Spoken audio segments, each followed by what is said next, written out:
एक बार जब सभी चीजों का पैतृक वृक्ष प्रकट हुआ तो डुआंगसू गायब हो गया और हमारे लड़के के शरीर को छोड़ दिया। जियांग जमीन पर गिर गया और उसका ध्यान पेड़ पर केंद्रित हो गया। वह भ्रमित था क्योंकि उसे नहीं पता था कि वह चेतना के सागर में क्यों था। उसे याद आया कि वह प्राचीन देवता के कब्जे में था। उसके मन में कई सवाल आए क्योंकि उसे नहीं पता था कि क्या हो रहा था। फल तीव्रता से चमकने लगा, जिसने जियांग का ध्यान खींचा।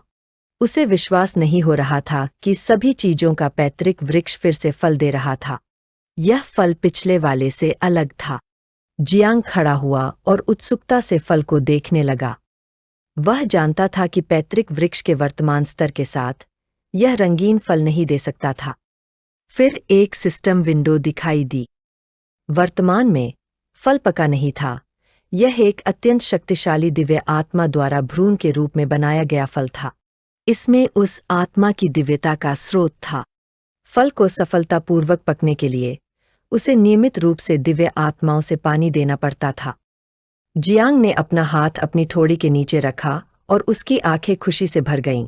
उसके चेहरे पर मुस्कान आ गई क्योंकि इस फल में प्राचीन देवता की दिव्य आत्मा थी।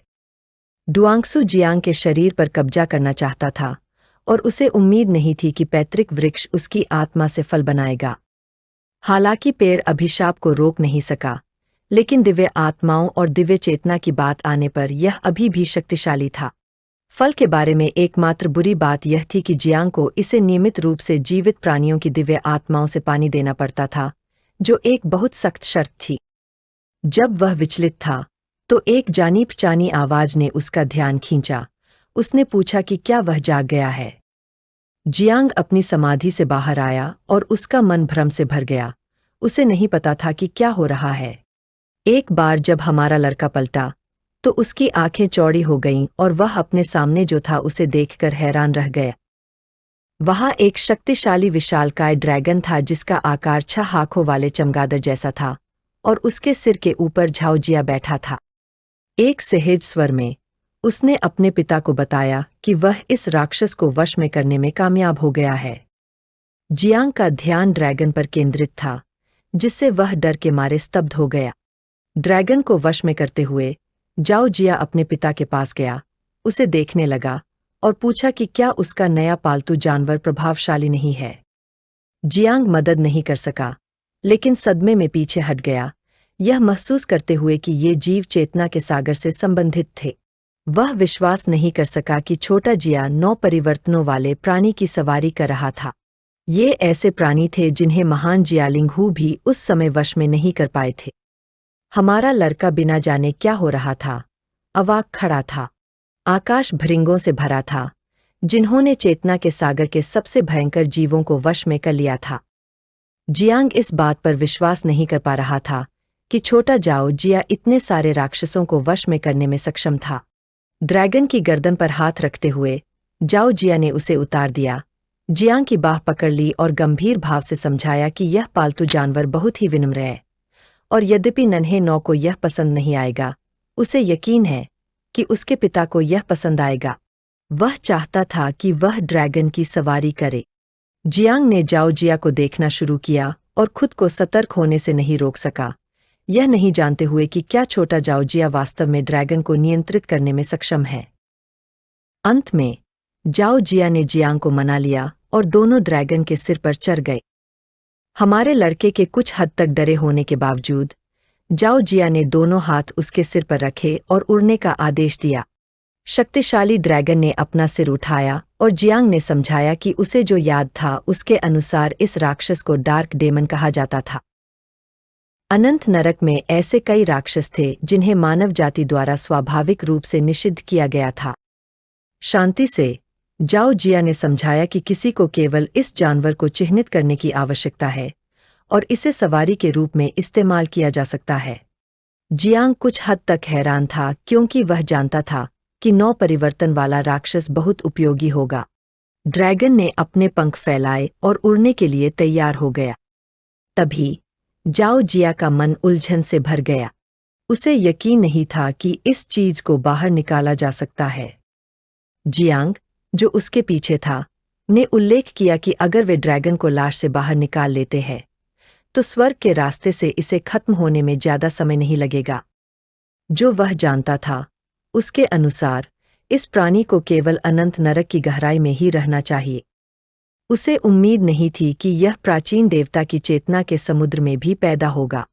खोई हुई नज़र से जियांग ने सोचा कि यह शर्म की बात है, क्योंकि वे इस जानवर को बहुत लंबे समय तक उजागर नहीं कर सकते थे। और हालांकि बहुत समय नहीं बचा था, लेकिन महत्वपूर्ण क्षणों में यह जानवर बहुत मददगार हो सकता है। जियांग की आंखें आश्चर्य से भर गई। उसने एक शक्तिशाली सांप की कल्पना करना शुरू कर दिया और याद किया कि अभी भी डार्क डेमन जैसे 5 और राक्षस होने चाहिए। उसे नहीं पता था कि वह उन्हें कहीं भी क्यों नहीं देख पा रहा था। यह सुनकर नन्हा जाओजिया घबरा गया और पसीना-पसीना हो गया। एक ईमानदार अभिव्यक्ति के साथ जाओजिया ने खुलासा किया कि उसने अन्य प्राणियों को खा लिया था। इससे ड्रैगन और जियांग दोनों ही भ्रमित हो गए। उसे याद आया कि उसके बेटे ने प्राचीन देवता के दिल से अपना पेट भर लिया था। नन्हे जाओजिया ने सहजता से जवाब दिया कि वह भूखा था क्योंकि उसने एक प्रजन किया था। जियांग कुछ हद तक निराश महसूस करने से खुद को नहीं रोक सका। उसने एक हाथ अपने चेहरे पर रखा और दूसरा हाथ जाओजिया के कंधे पर टिका दिया, यह सोचकर कि उसने वह कर दिया है जो करने की जरूरत थी। उसने शांति पाने के लिए इस जगह को छोड़ने का फैसला किया। झाओजिया ने अपने पिता को भ्रमित भाव से देखना शुरू कर दिया। जियांग ड्रैगन से उतर गया और रोने लगा, यह महसूस करते हुए कि उसका बेटा केवल भाग्य बर्बाद कर रहा था।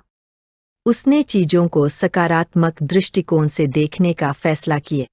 कम से कम एक राक्षस अभी भी जीवित था। एक इंसान होने के नाते उसे आभारी होना चाहिए। ड्रैगन और झाओजिया का ध्यान जियांग पर टिका हुआ था। उसका बेटा उसके व्यवहार को देखकर भ्रम में पड़ गया। तभी दरवाजे से तेज दस्तकें सुनाई देने लगी। जियांग की निगाह दरवाजे पर टिकी हुई थी। उसे एहसास हुआ कि यह गु कैशेन था। प्राचीन देवता की दिव्य आत्मा को सील कर दिया गया था, और अब जब अंधेरे दानव को पकड़ लिया गया था, तो वह जानता था कि बाहरी सुरक्षा जल्द ही गायब हो जाएगी। अपने मालिक की ऊर्जा को महसूस करते हुए जियांग को एहसास हुआ कि जय परिवार भी जल्द ही आ जाएगा। वह जाओजिया की ओर मुड़ा और एक शांत भाव से उसे आदेश दिया कि कीड़ों को जल्दी से सब कुछ खाने के लिए कहें और जो कुछ भी बचा है उसे पैक करके ले जाए। उन्हें जल्दी से वापस जाने की जरूरत थी, इसलिए उसने उसे जल्दी करने के लिए कहा। जाओजिया चुपचाप अपने पिता को देखने लगा, यह नहीं जानते हुए कि वह इतनी जल्दी में क्यों था। उसने अपनी ठोड़ी को अपनी उंगली से छूना शुरू कर दिया और उसकी आंखें उदासी से भर गईं क्योंकि वह अब और नहीं खा सकता था। उसने पूछा कि क्या वह अगली बार खा सकता है। जियांग ने मना कर दिया, यह समझाते हुए कि यह एक रेस्तरां नहीं बल्कि एक भगवान का खजाना था। जियांग की आंखें गंभीरता से भर गईं। उसने जाई जुन्यू के शक्तिशाली परदादा की कल्पना करना शुरू कर दिया, जो एक जबरदस्त ऊर्जा का उत्सर्जन कर रहे थे। वह जानता था कि जय लिंकू 9 परिवर्तन तलवार का देवता नहीं बन पाया था। इसका कारण इस स्थान पर मौजूद अवसरों से अलग नहीं था। यह महसूस करते हुए कि अगर वह व्यक्ति यहाँ प्रवेश करता और पता लगाता कि क्या हुआ था, तो यह एक बड़ा हंगामा खड़ा कर देगा। अपनी शक्ति का उपयोग करते हुए छोटे जाओजिया ने उस भोजन को निचोड़ना और संपीड़ित करना शुरू कर दिया जिसे कीड़े नहीं खा सकते थे, जिससे वह पानी की एक गेंद में बदल गया। एकमात्र बुरी बात यह थी कि वह इसे संग्रहित नहीं कर सकता था। जियांग ने पलटकर उससे कहा कि चिंता न करें क्योंकि उसकी बहन इसका ध्यान रखने वाली थी। लिटिल नाइन ने खुद को प्रकट किया और यह देखते ही उसकी आंखें क्रोध से भर गईं, जिससे उसे पसीना आ गया। उसके सामने पानी से बनी विशाल गेंदों का ढेर था। उसने अपने हाथों को अपने कूल्हों पर रखा और उसका ध्यान उन पर केंद्रित था। उसके लिए ये गेंदें बदबूदार गोबर से ज्यादा कुछ नहीं थी। वह अब अपने भाई को बर्दाश्त नहीं कर सकती थी क्योंकि वह समस्याएं पैदा करना बंद नहीं करेगा।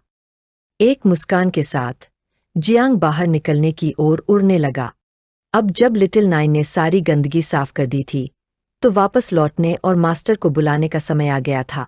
कब्र के बाहर गु कैक्सिन ने फिर से हमला किया और इस बार लाश की दीवार को काट दिया, जिससे एक छेद बन गया। उसने ध्यान से देखना शुरू किया और बताया कि घाव ठीक नहीं हो रहा था। यह सुनकर जियालिंगकू का ध्यान घाव पर केंद्रित हो गया। वह यह देखकर आश्चर्यचकित हुए बिना नहीं रह सका कि न केवल प्राचीन देवता की लाश की रक्षा कमजोर हो गई थी, बल्कि ऐसा लग रहा था कि वह गायब होने वाली थी।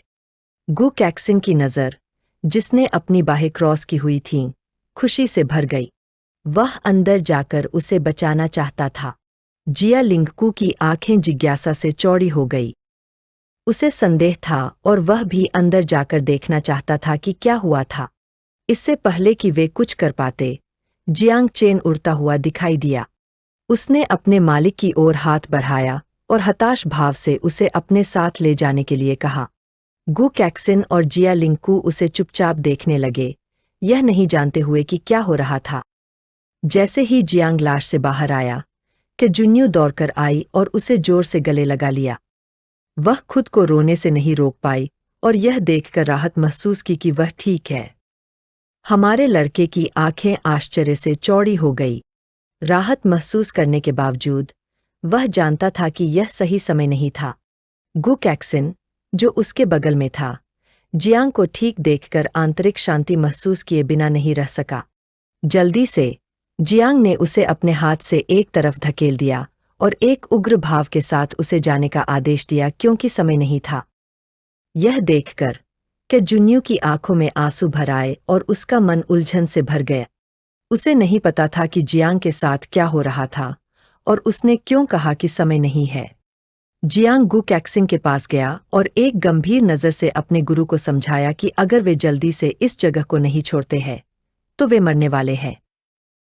यह सुनकर उसका ध्यान उस पर केंद्रित हो गया और वह मदद नहीं कर सका, लेकिन यह जाने बिना कि जियांग इतना गंभीर क्यों था।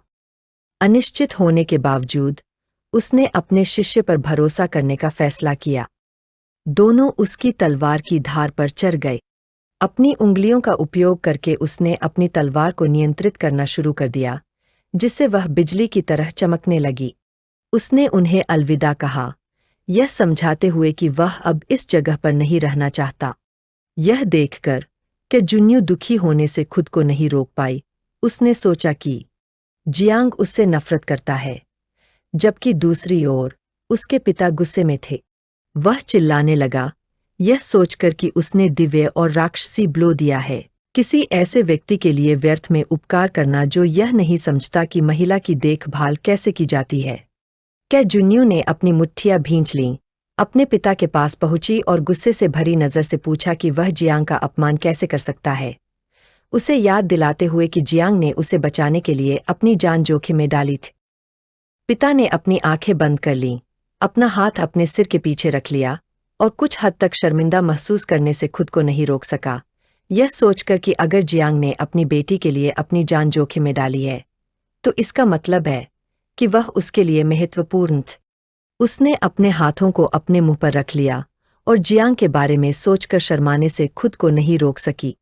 उसकी आंखें आंसुओं से भर गईं क्योंकि उसे एहसास हुआ कि जियांग के लिए वह महत्वपूर्ण थी और उसे डर था कि इससे स्वर्ग के चमत्कारों की प्रतियोगिता के दौरान उसके प्रदर्शन पर असर पड़ सकता है। इस कारण से उसने अपनी जान जोखिम में डाली थी। उसने अपने हाथों को अपने कूल्हों पर रखा और खुद को दृढ़ संकल्प से भर लिया।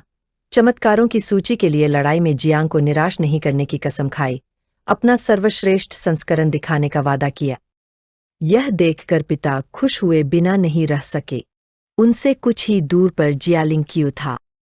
उसका ध्यान प्राचीन देवता की कब्र पर था। उसे संदेह हुआ और उसे पता था कि जियांग चेंग की प्रतिक्रिया स्वाभाविक नहीं थी। उसने सोचा कि बेहतर होगा कि जाकर देखा जाए कि क्या हुआ था।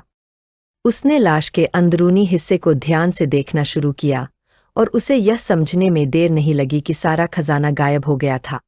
उसे याद आया कि पहले लाश की चेतना के समुद्र में बहुत सारे राक्षस थे, लेकिन अब एक भी नहीं बचा था। उसने अपना हाथ अपने सिर के ऊपर रखा, अपनी आंखें बंद की और जियांग और गु कैशेंग को तलवार पर भागते हुए कल्पना करने लगा। वह जानता था कि जियांग दोषी है, क्योंकि वह जाने के लिए उत्सुक था। वह गुस्से में था क्योंकि जियांग ने उसके लिए एक भी राक्षस नहीं छोड़ा था। जब जियालिंगक्यू लाश में घुसा था, तो उसका सामना 5 शक्तिशाली जानवरों से हुआ था। वह यह भी नहीं जानता था कि जियांग 9वें स्तर के राक्षसों से कैसे बच पाया था, जो उसके जैसे शक्तिशाली व्यक्ति के लिए भी जटिल था। वह लाश में घुस गया और नसों की सावधानीपूर्वक जांच करने लगा। वह जानता था कि जियांग कोई साधारण व्यक्ति नहीं था। हमारे लड़के ने उसके लिए एक कड़वा भविष्य छोड़ा था, फिर भी वह इसे स्वीकार करने को तैयार था। लेकिन जियांग को यह नहीं पता था कि उसने अपनी शक्ति को पूरी तरह से कम करके आका था। जब गुरु और शिष्य तलवार पर सवार थे, गु कैशे ने पलटकर पूछा कि क्या जियांग ने वास्तव में तलवार देवता के खजाने को खाली कर दिया है। हमारे लड़के ने अपना हाथ उसके सिर के पीछे रखा और हाँ में जवाब दिया। गु कैशेन कुछ हद तक निराश महसूस करने से खुद को रोक नहीं सका, यह नहीं जानते हुए कि उसने किस तरह के कुत्ते शिष्यों को स्वीकार किया था। वह हमेशा ईमानदार और आज्ञाकारी रहा था, लेकिन उसके शिष्य कुछ और ही थे। पहले ने खुद को खूनी चाकू का राजा घोषित कर दिया था, जिससे किंगलिन युद्ध क्षेत्र में पूरी तरह से अराजकता फैल गई थी। दूसरे ने नेशनल गार्डियन की मंगेतर को चुरा लिया था, और अब तीसरे का वर्णन करना उसके लिए और भी कठिन था। एक हर्षित अभिव्यक्ति के साथ जियांग ने अपने हाथ आगे बढ़ाए और याद किया कि प्रोडिजी रैंकिंग प्रतियोगिता शुरू होने से पहले केवल 3 दिन बचे थे, यह पूछते हुए कि क्या उन्हें विश्वास है कि अपनी वर्तमान शक्ति के साथ वह जियांग हुआशुआंग और जिया जुन्यू के खिलाफ लड़ाई में जीत सकते हैं। गु कैशेन ने पलटकर बिना जवाब दिए चुपचाप उसे देखना शुरू कर दिया। उन्होंने समझाया कि इस बार ऐसा लग रहा था कि अगर वह जिया जुन्यू के खिलाफ लड़े तो उन्हें बहुत समस्याएं नहीं होंगी। उन्होंने सुना था कि इन दिनों मैजिक सिटी में जियांग हुआशुआंग ने भी बहुत प्रगति की है, और उनके 8 भुजाओं वाले युद्ध के देवता के शरीर को कम करके नहीं आका जाना चाहिए। कहीं और यिंग झान रेड लेक पर प्रशिक्षण ले रहा था। वह न केवल जियांग की पीढ़ी का पहला दिव्य प्रतिभाशाली व्यक्ति था, बल्कि उसकी प्रतिभा को 800 साल के दाजी में सर्वश्रेष्ठ माना जाता था। जब यिंग झान का शरीर एक शक्तिशाली ऊर्जा से घिरा हुआ था, तो वह अपने हाथ को एक तीखे भाव से देखने लगा। आमतौर पर नौकरी बदलने वाले 18 साल की उम्र में आध्यात्मिक परिपक्वता तक पहुंचते हैं, ताकि एक पेशेवर वर्ग को सक्रिय कर सकें, लेकिन यिंग झान अलग था।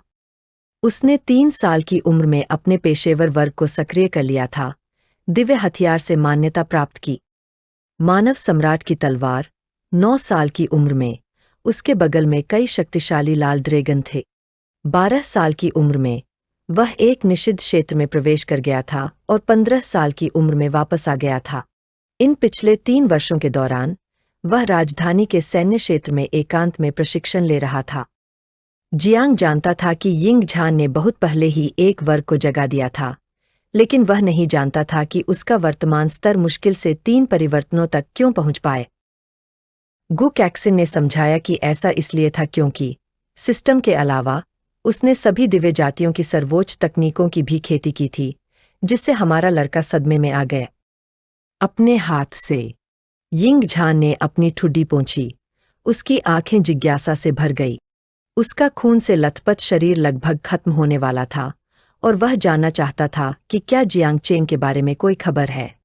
यह वीडियो का अंत है। अगर आप लोग अगला भाग देखना चाहते हैं, तो वीडियो को सब्सक्राइब और लाइक करना न भूले। जियांग ने ध्यान समाप्त करने के बाद वह उठ खड़ा हुआ, दीवार के पास पहुंचा और दिव्य हाथी की मुट्ठी का उपयोग करके दीवार पर मुक्का मारना शुरू कर दिया, जिससे शॉकवेव पैदा हुई। उसके मुक्के इतने शक्तिशाली थे कि झाई शुआन यू और अन्य लोगों ने अपने चेहरे के सामने अपनी बाहें उठाईं। समूह के लगभग सभी सदस्य घायल हो गए थे और बहुत थक गए थे। झाई शुआन यू ने अपनी आंखें खोलीं और जल्दी से महसूस किया कि प्रभावों का बल बहुत मजबूत था। उसने जियांग को देखना शुरू किया और एक गंभीर भाव के साथ सभी को थोड़ा पीछे हटने के लिए कहा, अन्यथा वे प्रभावों के कारण मर जाएंगे। कई सेकंड बीत गए और जियांग मुक्का मारता रहा। वह हार मानने को तैयार नहीं था, इसलिए उसने आक्रामक रुख अपनाया और फिर से वार किया। इस बार मांस की दीवार टूटने लगी, दीवार में एक छेद बन गया और जियांग ने सभी को इसके अंदर से भागने के लिए अभी लाभ उठाने के लिए कहा। लेकिन उस पल घाव अपने आप ठीक होने लगा। पुनर्जनन की गति बहुत तेज थी, जिससे भागने का कोई समय नहीं बचा। यह देखकर हमारे लड़के की आंखें दृढ़ संकल्प से भर गईं। उसने अपनी मुट्ठी कसकर बंद कर ली और उसमें से जहरीली धुंध निकलने लगी। उसने नाइन से मदद मांगी। वह चाहता था कि वह कुछ कीड़ों को बुलाकर विस्फोट करे। कीड़ों और झाओयुजी की शक्ति का उपयोग करते हुए जियांग ने फिर से हमला किया, जिससे अब एक छोटा विस्फोट हुआ। वह दीवार में एक और छेद खोलने में कामयाब रहा, लेकिन लाश जल्दी ही ठीक हो गई। झाई शुआन यू अपने दांतों को कसकर भींचने से खुद को रोक नहीं पाई। डर से भरी निगाहों से उसका ध्यान दीवार पर टिका हुआ था।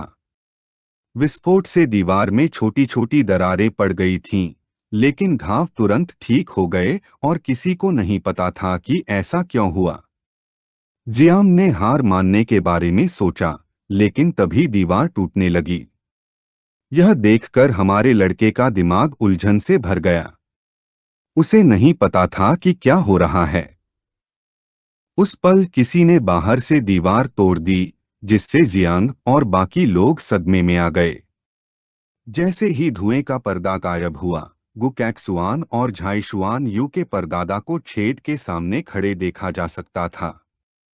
परदादा कुछ थके हुए लग रहे थे, जबकि दूसरी ओर गुकैक्सुआन अप्रभावित लग रहे थे। वे ही थे जो बाहर से दीवार तोड़कर आए थे।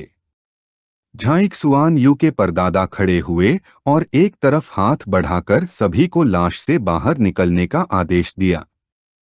मोक्ष की रोशनी देखकर हुआ यूमफेई सहित समूह के सभी सदस्य पूरी ताकत से बाहर भागे। बाहर निकलते समय कुछ लोग थकावट के कारण जमीन पर गिर पड़े। गुकैक्सुआन, जो पास में ही खड़ी थी, आश्चर्य किए बिना नहीं रह सकी कि झाइक्सुआन यू और जियांग कहाँ हैं। जब समूह के 3 सदस्य लाश को दरार से बाहर निकाल रहे थे, जियांग और झाइक्सुआन यू अभी भी अंदर थे और घाव पहले से ही ठीक होने लगा था। वह घबरा गई। उसने अपना हाथ हमारे लड़के के कंधे पर रखा और फैसला किया कि अब इस जगह से जाने का समय आ गया है। वह बाहर जाने के लिए दरार में घुस गई और घाव जल्दी ठीक होने लगा। झाइशुआन यू ने जियांग को कंधे से पकड़ लिया और उलझन और चिंता के भाव के साथ उसे अपने साथ आने के लिए कहा। लेकिन जियांग ने उसकी ओर पीठ कर ली और समझाया कि अब 2 लोगों के लिए जगह नहीं बची है, और उसे पहले जाने के लिए कहा। उसकी आंखें उलझन से भरी हुई थीं, क्योंकि उसे समझ में नहीं आ रहा था कि इस तरह के क्षणों में महिलाएं हमेशा समस्याएं क्यों पैदा करती हैं। जियांग दूर जाने लगी और झाइशुआन यू का मन निराशा से भर गया। वह घबरा गई और उसके साथ रहने और लाश से बाहर निकलने का दूसरा रास्ता खोजने का फैसला किया। लेकिन जियांग ने सभी चीजों की वृद्धि नामक तकनीक का इस्तेमाल किया और कुछ जड़ों को बुलाया जो उसके शरीर के चारों ओर लिपटी हुई थीं। वह चाहता था कि वह यहाँ से चली जाए। जड़ें उसके शरीर को बाहर की ओर निकालने लगीं और जब घाव धीरे धीरे ठीक हो रहा था, तो उसने हताश होकर अपना हाथ उसकी ओर बढ़ाया और उसे रुकने के लिए कहा, लेकिन तब तक बहुत देर हो चुकी थी। जड़ों ने उसके शरीर को बाहर निकाल दिया, जिससे वह जमीन पर गिर गई। अब दीवार लगभग फिर से बंद हो गई थी। पिता, कुछ चिंतित, अपनी बेटी की ओर चलने लगे और गुकैशिन और दादा जो उनके बगल में थे, उन्हें जल्दी ही एहसास हो गया कि जियांग बाहर नहीं आया है और दीवार पहले ही फिर से बंद हो चुकी है। झाइशुआन यू जमीन पर घुटनों के बल गिर पड़ी। पिता उसके पास गए और उसकी कलाई पकड़ ली। वह खुद को रोक नहीं पाए और यह देखकर राहत महसूस की कि वह ठीक है। वह भी रोने लगी और हताशा ने उसके दिमाग को खा लिया, क्योंकि जियांग चेन अभी भी लाश के अंदर फंसा हुआ था। वह चाहती थी कि उसके पिता उसे बचाएं। उन्होंने अपनी बेटी से कहा कि वह चिंता न करे, क्योंकि जब तक जियांग और उसके परदादा सहयोग करते हैं और एक बार फिर अंदर और बाहर से हमला करते हैं, उन्हें यकीन था कि वह बाहर निकल पाएंगे। दादा के शरीर से एक शक्तिशाली नीली ऊर्जा निकलने लगी। उन्होंने तलवार निकाली और शांत भाव से गु कैशिन से फिर से हमला करने के लिए तैयार होने को कहा। गु कैशिन ने भी अपनी तलवार निकाली, दीवार को घूरना शुरू कर दिया और कहा कि ऐसा कहने की कोई जरूरत नहीं है। वे हमला करने के लिए तैयार थे, लेकिन तभी कब्र के चारों ओर नसें दिखाई देने लगीं और उसमें से घातक ऊर्जा निकलने लगी। यह देखकर उन्हें तुरंत एहसास हुआ कि प्राचीन देवता की रक्षा की लाश मजबूत हो गई थी। दादाजी ने बताया कि बचाव निष्क्रिय नहीं था, बल्कि सक्रिय था। यह सुनकर गु कैशिन का मन भ्रम से भर गया। उसने ऊर्जा का निरीक्षण करना शुरू किया और स्पष्टीकरण मांगा। दादाजी ने समझाया कि प्राचीन देवता की लाश के अंदर कुछ जाग रहा था, कुछ ऐसा जो इस शरीर की क्षमताओं के कुछ हिस्सों को नियंत्रित करने में सक्षम था। दादाजी की आंखें गंभीरता से भर गईं।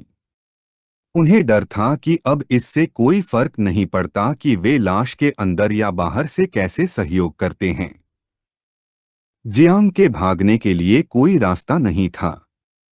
गु कैशिन ने इस पर विश्वास करने से इनकार कर दिया और कब्र पर एक शक्तिशाली वार करने के लिए अपनी पूरी ताकत लगा दी, लेकिन उसके हमले का कोई असर नहीं हुआ। दादाजी ने अपने हाथों को अपनी पीठ के पीछे रखा, गु कैशिन की ओर पीठ की, अपनी आंखें बंद की और संसाधनों को बर्बाद न करने के लिए कहते हुए दूर जाने लगे। अब जबकि प्राचीन देवता की लाश में परिवर्तन हो गया था, यह बहुत महत्वपूर्ण मामला था और उन्हें बाहर से इस पर नजर रखनी थी। अगर यह पता चला कि उत्परिवर्तन बाहरी दुनिया में फैलने की प्रवृत्ति रखता है, तो उन्हें तुरंत लाश को निर्वासित करना था। गु कैशिन ने अपने दांतों को कसकर भींच लिया और उसकी आंखें आश्चर्य और क्रोध से भर गईं। उसे नहीं पता था कि क्या हो रहा था। यह सुनकर झाइशुआन यू ने अपने हाथों को अपने चेहरे पर रख लिया और रोने लगी। पिता और एक लड़की जो उसके बगल में थे, उसे सांत्वना देने लगे। दादाजी उनसे दूर जाने लगे और गु कैशिन से कुछ भी मूर्खतापूर्ण न करने के लिए कहा। उसने अपनी आंखें बंद कर लीं, अपना सिर नीचे कर लिया और खुद को क्रोधित और हताश महसूस करने से नहीं रोक सका। यह नहीं जानता था कि अब क्या करना है या जियांग को कैसे बचाना है। हुआ यूंगफेई, जो होश में आ गया था, उठ बैठा और चिंतित भाव से कब्र को देखने लगा। हर कोई यह देखकर दुखी था कि जियांग ने उन्हें बचाने के लिए अपनी जान दे दी। जियांग ने तलवार निकाली और उसके शरीर से दम घुटने वाली ऊर्जा निकलने लगी। उसके दिमाग में विचारों की बाढ़ आ गई। पहला तरीका लाश से भागना नहीं था, बल्कि मस्तिष्क की ओर जाना था, क्योंकि वहां एक बढ़िया अवसर इंतजार कर रहा था। इन विचारों में डूबा हुआ वह प्राचीन देवता के मस्तिष्क की ओर चल पड़ा। दुविंसु जादुई गेंद के जरिए जियांग को देख रहा था। उसकी आंखें चमकने लगीं और खुशी से भर गईं। उसके चेहरे पर मुस्कान आ गई। उसे यकीन नहीं हो रहा था कि मछली ने चारा खा लिया है। जियांग के मस्तिष्क तक पहुंचने के बाद वह शरीर बदलने में सक्षम होने वाला था और जियांग के ताज़ा और जीवित शरीर के साथ वह पुनर्जीवित होकर यहां से बाहर निकल सकेगा। कई मिनटों के बाद जियांग मस्तिष्क तक पहुंचा और एक विशाल पत्थर के दरवाजे पर आया, जिसके एक तरफ कुछ लिखा हुआ था। जियांग का ध्यान तलवार से बनाए गए शब्दों पर था, जो 100 साल से भी ज्यादा पुराने थे, लेकिन तलवार की ऊर्जा हावी रही, जिससे उसका दिल कांप उठा। उसने महसूस किया कि यह वही था जो तलवार के देवता ने इस जगह पर पहली बार लिखा था। इस दरवाजे के पीछे लाश का मस्तिष्क था। दोनों हाथों का इस्तेमाल करते हुए उसने दरवाजा खोला और छोटे नाइन और जियाओजिया को छिपने के लिए कहा, और जब तक वह उन्हें नहीं बुलाता तब तक बाहर न आने के लिए कहा क्योंकि वे उसके लिए सबसे बड़ी ताकत बनने जा रहे थे। जियांग एक दालान में दाखिल हुआ और एक अजीब सी ऊर्जा उभरने लगी जिसमें कई फुसफुसाहटें गूंजने लगीं। उसने अपने हाथों को अपने सिर पर रखा और दर्द महसूस करने से खुद को नहीं रोक सका, यह नहीं जानते हुए कि फुसफुसाहटें कहाँ से आ रही थीं। फुसफुसाहटें और भी तेज हो गईं, जिससे जियांग अपना संयम खोने लगा। वह जमीन पर घुटनों के बल गिर गया और खुद को गुस्सा होने से नहीं रोक सका। तभी वह दूसरी जगह दिखाई दिया और आसमान से सफेद बालों वाला कोई व्यक्ति उतरने लगा। जियांग, जो एक हाथ से तलवार पकड़े हुए था, ने अपना सिर उठाया और यह देखकर वह भ्रम में पड़ गया। यह डुआंगसू था। वह सैकड़ों सालों से जियांग के आने का इंतजार कर रहा था। यह सुनकर हमारे लड़के की आंखें आश्चर्य से भर गईं और एक गर्म सनसनी ने उसके शरीर पर कब्जा कर लिया। डुआंगसू उसके पास उतरने लगा और खुद को प्राचीन देवता के रूप में पेश किया। जियांग चुपचाप देखता रहा, उसे नहीं पता था कि कैसे पेश आना है। डुआंगसू का शरीर बदलने लगा और उसने जियांग का रूप ले लिया। वह उसे गौर से देखने लगा और मुस्कुराने लगा। यह देखकर जियांग कुछ उलझन में पड़ गया। डुआंगसू ने जियांग का रूप धारण किया, उसके पास गया, अपना हाथ बढ़ाया और एक खुशनुमा मुस्कान के साथ बताया कि वह जियांग है और जियांग वह है। वह चाहता था कि वे दोनों एक हो जाएं। हमारे लड़के की आंखें आश्चर्य से भर गईं। वह सदमे में था और उसे नहीं पता था कि क्या करना है। लेकिन डुआंगसू के जाल में फंसने के बजाय जियांग ने एक शक्तिशाली वार किया, जिससे वह दूर चला गया, जिससे पता चला कि वह जानता था कि वह उसे धोखा देने के लिए भगवान होने का नाटक कर रहा था। डुआंगसू ने अपना असली रूप दिखाया, अपने हाथ से जियांग के हमले को पकड़ा और मुस्कुराने लगा। जियांग के वार को दिलचस्प देखकर उसकी आंखें उत्साह से भर गईं। उसे यह देखकर आश्चर्य हुआ कि नए युग की मानव मार्शल आर्ट इस स्तर तक पहुंच गई है। जियांग को यह देखकर कुछ आश्चर्य हुआ कि उसने अपने हाथ का उपयोग करके तलवार की ऊर्जा को पकड़ लिया था। डुआंगसू ने ऊर्जा को टुकड़ों में तोड़ दिया, उसे देखना शुरू कर दिया और पता चला कि अब उसके पास अपनी मूल ऊर्जा नहीं बची है।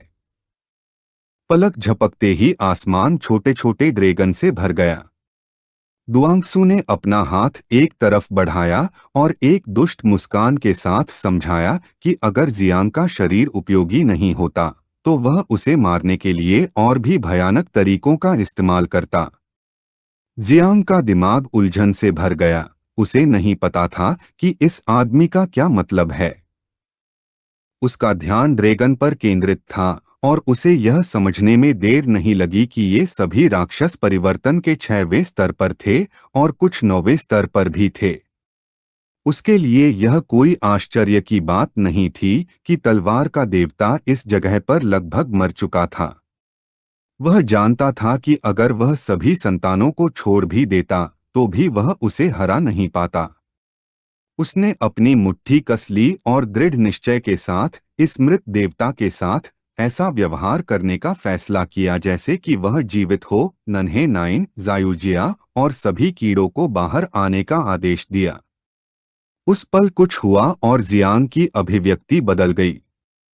वह डरने लगा क्योंकि वह नाइन या अन्य लोगों से संपर्क नहीं कर पा रहा था।